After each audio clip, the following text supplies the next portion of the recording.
Just going back to kind of data and you mentioned video scouting, it's kind of the whole recruitment is changed now. It's the world is quite a small place. The fact that you can Mhm. just looking at some of the players that you brought in Yuki from the J League. So interesting about that one because it's such a big change for a player to come from Japan to England. Like Yes, you've obviously yes. moved countries, but how has Yuki settled in? But also, how did that was that before your time, Rudy, in terms of that, or were you part of the that process of No, bringing Yuki in? so this UK came from an agent Mm, that Adam Owen knows. mm, So the name has been pushed forward to few. So the first time we mentioned Yuki to the scouting department was through Adam Owen. yeah. So then we checked the physicals, and we Hmm. realized that sprinting, high intensity run, pressing, and goals was was good.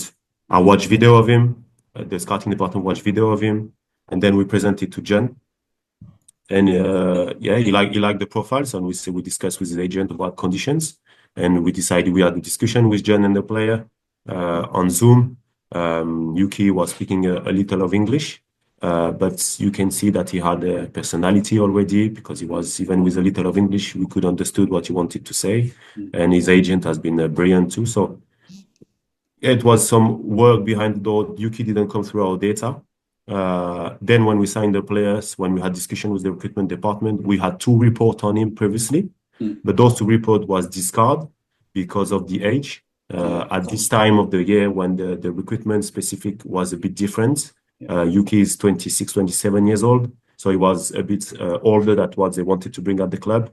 This summer was a bit different, so we decided to sign him even for those two, because those two report was discarded on the because of the age, mm, and the scouted watch the players decided that he wasn't at the level. mm, We thought differently, mm.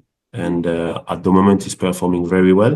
He had his first call up with Japan last international break, so we've been very pleased with him, and most importantly, he fits the mentality of the club, what Geniustas expect from a player very well.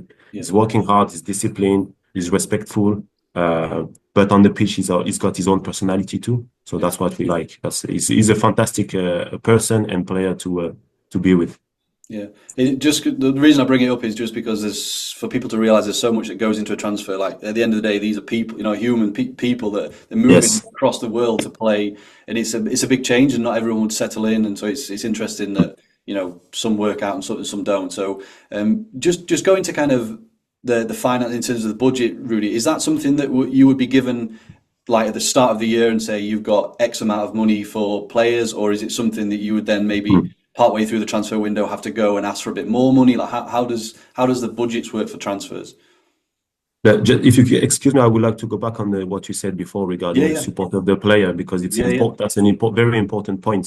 I've been lucky to travel around, Mm, and being a foreigner in a country is it's not easy. It's a very hard, especially the first move. It's yeah, very hard to adapt and to understand the culture of. If you don't have the right support at the club, when you bring a foreigner, you've got 8 chance on 10 to fail.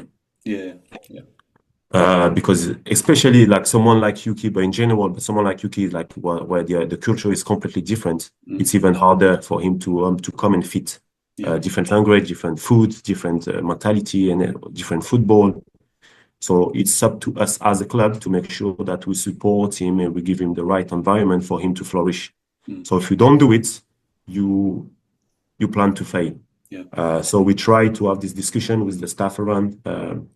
Because we are a club where it's quite a British mentality and culture. We didn't have too many foreigners. We had before when we were in the Prem, but for a while we don't have too many foreigners. We try to go back to it a bit again because football is international and obviously you can have diversity. It's going to bring different quality, different value, different view on football. So it's creating the right environment when you bring someone from outside. It could be from housing, food, and yeah, people and language. So we've got player care who look after them, and we can see that our new players settle very well. mm. So we try to put the right environment for them. Yeah.